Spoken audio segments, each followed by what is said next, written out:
Hi everyone, on a very popular demand, today we are going to talk about how to get into investment banking in India. I know there will be burning questions like, can you make it to IB as an undergrad, or do you need to do CA or CS in order to become an investment banker? Also, if you make it to a B school with the dream of getting into an investment banking firm, what is the process of getting selected? That is, what are the rounds that are conducted there? So we are going to talk about all these things in this video, and in the upcoming videos I'll also share the investment banking salary, job responsibilities, working hours and more. So stay tuned for them as well. The insights have been shared by one of my friends who's an investment banker and has graduated from IIM Ahmedabad. He shared that there's no right or wrong time to make it to investment banking. In fact, as an undergrad also, you just need to meet some checklists in order to land there. But there are certain firms, for example, JP Morgan or Bank of America or Goldman, that only hire from, let's say, the top B schools. So in case you have specific firms in mind, then you might have to do an MBA. Otherwise, it's just gonna take more time reaching at that level if you are going there as an undergrad. Let's talk about the checklist now.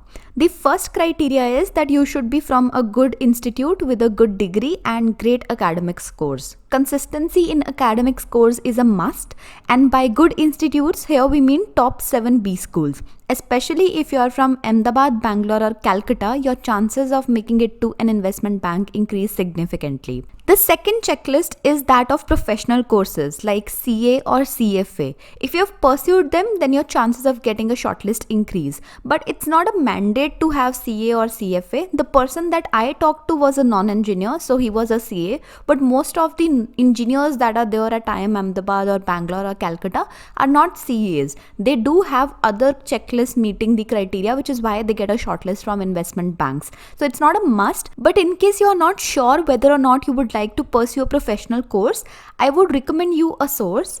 A couple of days ago, I was attending a workshop on FRM, and I got to know a lot about investment banking and finance in general through that workshop. I'll also play a clip for you. It can actually go to $5 per barrel. If it goes to $5 per barrel, then Indigo is at a profit. If it goes to $1 per barrel, BP is at a profit. Is this clear to everyone?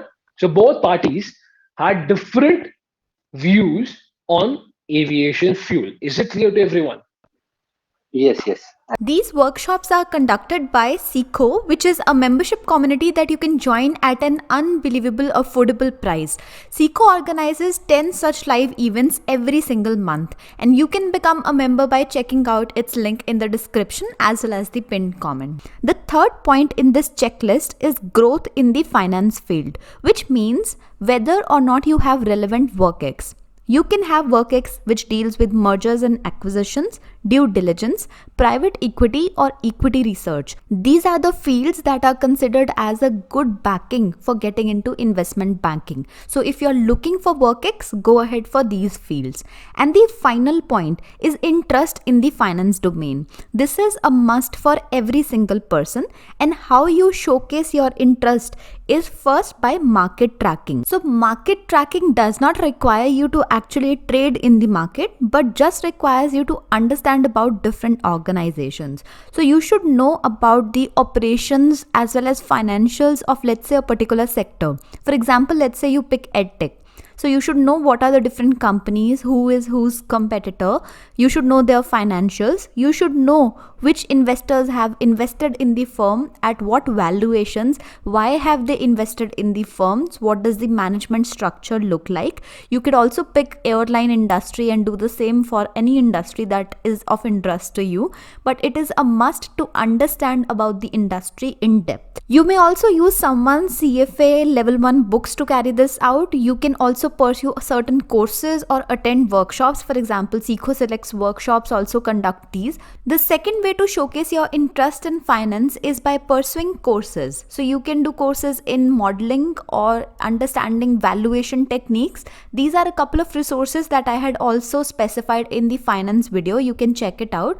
But the most important part is to not pursue these courses in order to add a CV point. In fact, My friend shared that most recruiters are skeptical if they see only these courses in your CV, but they don't see anything relevant. For example, an internship or work experience or a professional course in your CV backing your interest in the finance field. So, if you can justify that you have pursued these courses for the sake of gaining knowledge, then they are going to be of help to you. So this is about the checklist. The more points you have in there, the better your chances are going to be to get a shortlist. Now we are going to talk about what happens after you get a shortlist. What are the interview rounds that are conducted at a B school for you to make it to an investment bank? The first round is called a technical round. In this round, you are basically going to be quizzed on corporate finance. You are going to be tested on the valuation techniques, understanding how you can value anything in general.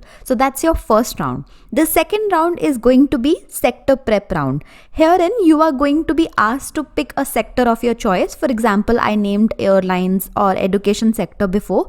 So you would be picking up any sector, and the recruiter is going to ask you to tell who are the different players in the market, or the recruiter will just name a particular firm and ask you to share about its operations, about its financials, about its competitors, about the management structures, what are the different drives of the particular industry that you pick up, what are the different differentiators in that industry or of that specific firm, what are some positives and negatives, how is the economics of that industry in general, how is the market competition like, whether it's a saturated industry or not, whether or not that organization's valuation is overpriced or underpriced. So a couple of these things after you pick up a certain industry and are given a certain company within that industry. After a good enough discussion on understanding how your fundamentals are and how much you understand the markets, which is why I said that you need to track the market on a regular basis.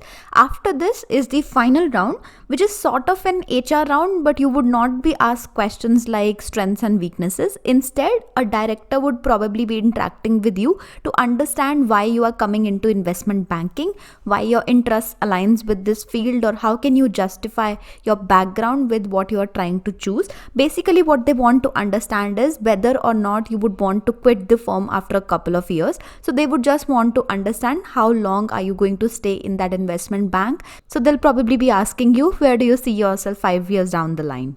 So these are the 3 rounds that are conducted at B schools if you want to get into an investment bank. I know it was a lot of new information in this video for a couple of you who are interested in the finance field. So take it slow. I would be coming back with another video wherein I'll share what are the salaries as well as the working hours in investment banking, also the roles and responsibilities of an investment banker.